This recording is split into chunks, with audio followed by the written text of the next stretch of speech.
Kyle and I were in Dallas, Fort Worth.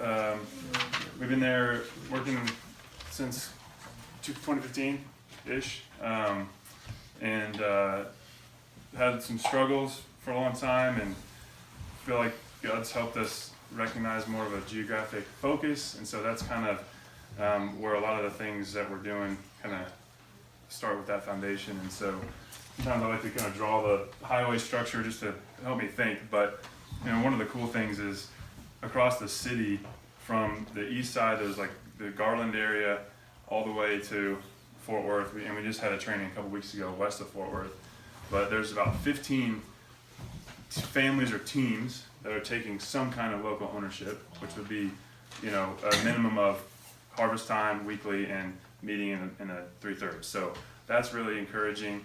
They're at different places, and then there's a couple other kind of versioning of those, and that's kind of, like I said, with that geographic vision, that's really what we're after, is seeing that local ownership where it will cover the city, and so we really try to find those apostolic type leaders and then just really invest in them, try to get them involved in the broader network as much as possible, encourage them, get them trainings. And we're really struggling in the terms of, like, we don't know what that looks like. We're really, we say all the time, we're trying to build a plane in midair. We're just trying to figure it out. And so we make a lot of mistakes with that, but we're just really trying to find those leaders and invest in them. One of the cool breakthroughs was with the Legacy Church. We had a Legacy Church that just was like a gift from God, and through that there's been, so of those 15 local ownership entities, 6 of those are Legacy churches.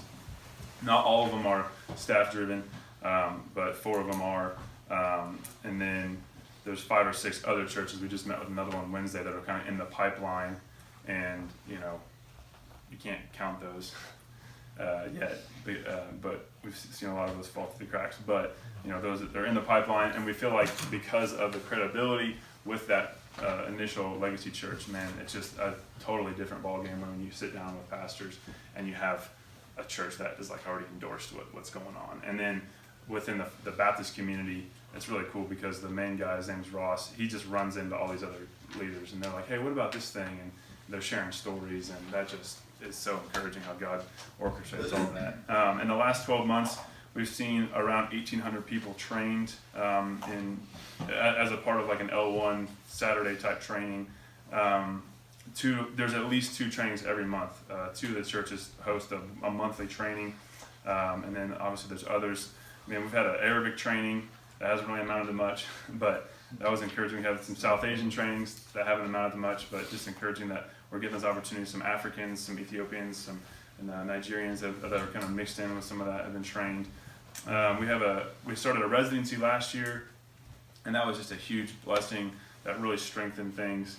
And it just, there's a principle there of just calling it something and putting a time limit on it that just speaks to our culture. Yeah. And so we've just really tried to take advantage of that, which has led us to calling people into, we call them kind of like L2 trainings, but it's like, hey, come and be online with me for 8 weeks, and then just get them through the commands and just see what happens from that. And some people make it 2 weeks, some people make it 8 weeks, and they're taking local ownership. So just kind of various results on that. But we had 4 people that basically like joined our team from the last residency. And so what I mean by that is like they meet with us weekly, like more strategic type planning and things like that. And so it's nice to look at someone other than Kyle for weekly. So that's been cool. We have a weekly call with 12 people that are part of those entities around the city, which is really encouraging. And that's cool just because it's so hard to get people to do stuff, and having a weekly call, like you think like once a week it's not that big a deal, but when it comes up again and again and again, you're like, oh, we're doing that thing again, and they keep showing up. It's just that's really encouraging. So we're starting to do iron on irons, and we've really taken Troy's leadership, going through the church circle, the Acts tools, and stuff like that, just trying to get people drilled down on that stuff. One cool thing is with that first Legacy Church, we've got a burgeoning kind of ABC type relationship that through Jeff's initiative that will hopefully be in West India, and we're going to start hopefully looking at getting that going at the end of the year. And so that's really encouraging just to see some investment there, and that's been our heart from the beginning, is we want to go after the nations. And so they're in our city, and the way that God's kind of backdooring our investment there and opportunities there. It's exciting to see. And that just kind of comes back to what we talked about this morning with the no place left. Like, is it my no place left or is it God's no place left? And so the way He wants to do things hasn't been. I saw myself as a pioneer, multiplying churches among South Asians, and that hasn't happened. But we're going to see some South Asians reached anyways. So, and then there's a kid named Nick that God who's already in our organization. We saw him trained about 1.5 years ago, and he's just been faithful and just kept saying yes, kept saying yes, kept saying yes, and he's moving to India in October and going to work in some of the network out there, so that's exciting. And then Lucas and Allie, a couple of you guys know them. They're scheduled to get out to India next year sometime. So our big breakthrough has been training, and so we've got around 200 3/3 have been started in the last 18 to 24 months. A lot of those have been among existing believers. We've seen some good multiplication among existing believers. I think I counted 6 generations of multiplication of trainings, and these are 3/3 that are multiplying. Seeing some trickles of breakthrough in the harvest, but no multiplication in the harvest. And our big stuckage is getting into discipleship, and then sustainability in discipleship, huge stuckages. Let's see what else. I think that's prayer and fasting has been a huge.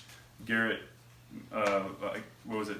A year ago, Garrett was doing this fast and was like, "Hey, you guys want to do a fast?" Like, "Yeah, whatever, we'll do a fast." And then all this stuff started happening. We're like, "Okay, we need to start fasting more." So that was a huge.